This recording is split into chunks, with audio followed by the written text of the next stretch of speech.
আৰু হেংদাং আমি লৈ যাম। হেংদাং লৈ যোৱাত কোনো বাধা নাই, কাৰণ হেংদাং লৈ যোৱাত বাধা কোনো আইনে নাই। হেংদাংখন খিলঞ্জীয়া মানুহৰ স্বাভিমানৰ প্ৰতীক।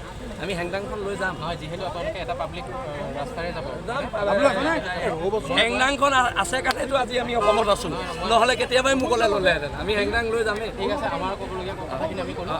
খিলঞ্জীয়া জাতি সত্তাৰ জয়, এই জয় অসম নামৰ মাজনীৰ সন্তানসকলৰ জয়, এই জয় যোৰহাটৰ ভৱিষ্যত প্ৰজন্মৰ জয়। এতিয়া কথা হৈছে সেই বাংলাদেশী কালপ্ৰিটটোক, চিৰা আৰু বিৰি খোৱা সেই বাংলাদেশী কালপ্ৰিটটোক এৰেষ্ট কৰিব লাগিব লাগিব আৰু লাগিব।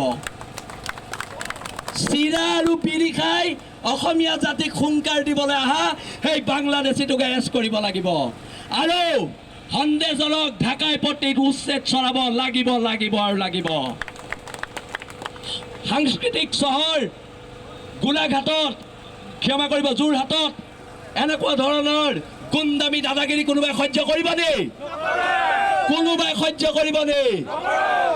সেইকাৰণে আমি কৈছোঁ, আছে হেংদাং লোৱা নাই, ল'লে হেংদাং ৰক্ষা নাই। এইবাৰ প্ৰত্যুত্তৰ হেংদাঙেৰে দিয়া হ'ব। আৰু অসম চৰকাৰক সুধিছোঁ, আপোনালোকে বাংলাদেশীলে ভয় কৰে নি?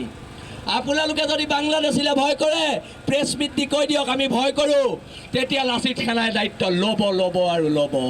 আমাৰ এইটো সাহস আছে। আজি যোৰহাটৰ প্ৰত্যেক মানুহক ধন্যবাদ জনাইছোঁ। লাচিত সেনাৰ সদস্য নোহোৱা যিখিনি মানুহ ওলাই আহিছে, যিসকল মহিলা ওলাই আহিছে, আমি ধন্যবাদ জনাইছোঁ। আৰু এই চৰকাৰক আমি কৈ দিওঁ, হ'ব পাৰোঁ আমি দুখীয়া, আমি কাৰো গোলাম নহয়। আঁঠু কাঢ়ি অধিকাৰ খোজা বীৰ লাচিত সেনাৰ নিয়ম নহয়, নিয়ম নহয় আৰু নিয়ম নহয়।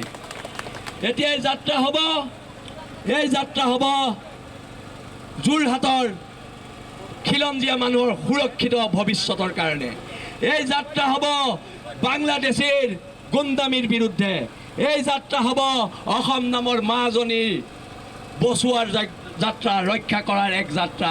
আমি যে কওঁ জয় আই অসম, এই জয় আই অসমৰ মাজত থকা আইজনীক বচোৱাৰ যাত্ৰা।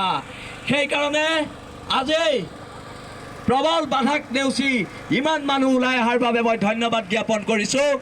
আৰু পুনৰবাৰ কৈ দিছোঁ, বাংলাদেশীৰ গুণ্ডামী যোৰহাটত চলিব দিয়া নহ'ব, কোনো কাৰণত নহ'ব। দিছোঁ যোৰহাটবাসী ৰাইজক স্বতঃস্ফূৰ্তভাৱে ওলাই আহিছে। ধন্যবাদ দিছোঁ বীৰ লাচিত সেনাৰ সৈনিকসকলক। আৰু আজি এইটো যিটো যাত্ৰা, এই যাত্ৰা অবিৰত যাত্ৰা হ'ব। আৰু এটা কথা, বাংলাদেশী আজাদ চৌধুৰীক গ্ৰেপ্তাৰ কৰিব লাগিব। গ্ৰেপ্তাৰ কৰি জেললৈ পঠিয়াব লাগিব, ঘৰটো উচ্ছেদ কৰিব লাগিব। সেইকেইটা আমাৰ মূল দাবী, আৰু এই মূল দাবীকেইটা মানিব লাগিব। ইয়াত আহি যোৰহাটৰ দৰে সাংস্কৃতিক নগৰীত সি গুণ্ডামী কৰিব, আৰু অসমৰ খিলঞ্জীয়া মানুহে বহি চাই থাকিব। আৰু কেনেকৈ পাছপৰ্ট পালে, এই পাছপৰ্টৰ ওপৰত এখন উচ্চস্তৰীয় তদন্ত কমিটি গঠন হ'ব লাগে, আৰু পাছপৰ্ট জব্দ হ'ব লাগে। বাংলাদেশৰ পৰা আনিছে এখন বাংলাদেশৰ পৰা আনিছে।